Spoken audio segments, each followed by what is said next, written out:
નમસ્કાર, મુકેશ જોશી અમદાવાદની અંદર આવી ચૂક્યો છું અને અહીંયા નગરપાલિકાની ચૂંટણી હતી એની અંદર અમુકની હાર જાય છે, અમુકની જીત પણ થાય છે.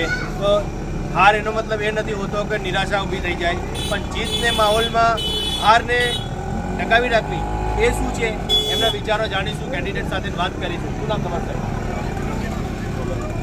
અને તમે ઇલેક્શન લડવા માટે તો ઊભા રહ્યા હતા સાહેબ, બરાબર છે? તો શું પરિણામ આવ્યું?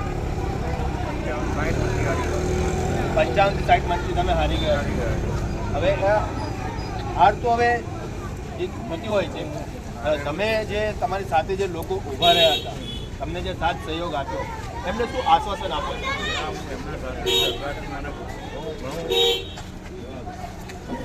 મળેલું આગળ સુધી પહોંચાડ્યો મને, બરોબર છે. હું સેવા કરવા માટે બોલાવ્યો હતો અને એટલે મારી જીત જ છે, હાર નહીં કહેવાય.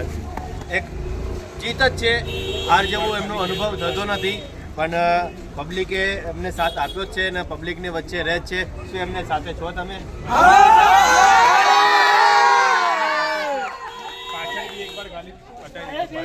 બધા સાથે છે એમની.